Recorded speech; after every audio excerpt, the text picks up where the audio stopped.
Hey Rose, it's Friday, October 18th. Your Defense of Spiders video on Wednesday was great. I learned some things I didn't know about spiders. Like that you are never more than 10 feet away from a spider.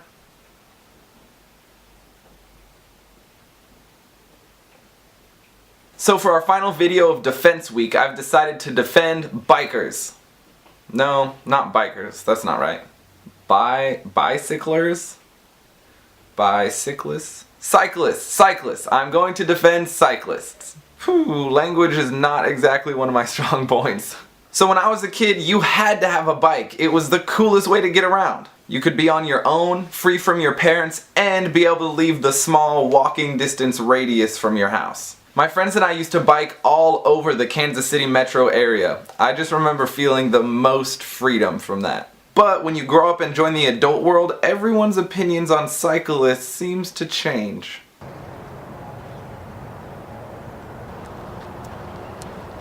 Oh man, here comes some bikers. I guess I better get out of the way so they don't hit me. Why can't these guys just ride in the street? Oh, you gotta be kidding me. There's some bikers in the road. I guess I better move over so I don't kill you. Why can't these guys just ride on the darn sidewalk? Why does everyone hate cyclists now? Let's lay down some hard facts real quick. On planet Earth, there are approximately 1 billion bicycles in regular use, twice as many as automobiles. Having 7 billion people on the planet, that means 1 out of every 7 people uses a bicycle regularly to get around, with most of those people being in India and China where bicycling is most common. In fact, the most common bicycle in the world, and therefore the most common vehicle in the world, is the Chinese flying pigeon, with over 500 million in use today. 500 million! That means half of all bikes in the world in use right now are all the same bike. This one.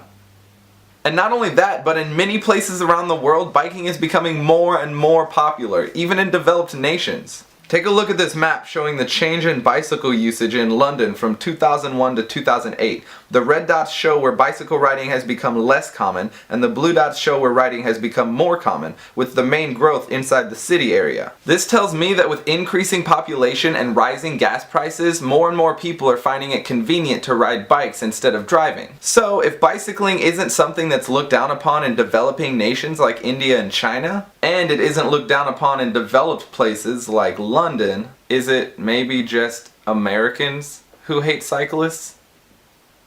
Uh-oh. Let's think about this. America has a lot of things, and one of those things is space. We love our space here. Even our big cities are so spread out that riding a bike anywhere, let alone walking, is usually completely out of the question. Which is too bad, because taking advantage of cycling as a mode of transportation has some huge advantages over driving. Most importantly being that there is no need for fuel and no carbon emissions! You don't need a license to ride a bike, there is no insurance or registration or taxes. Biking is basically super free. Also, it's amazing exercise, especially for your heart, and who doesn't want a strong heart? I want a strong heart. And on top of all of that, if all of that wasn't enough, it's super fun! One thing is for sure though, with rising population and gas prices, we are definitely gonna see a lot more cyclists on the roads of America in the next few decades. So next time you see a cyclist, maybe instead of thinking that they are just getting in your way, you could realize that they're actually helping to save the world, paying absolutely no money to get around, getting a fantastic workout, and having a damn good amount of fun while doing it. Rose, I'm gonna go ride my bike. I'll see you on Monday.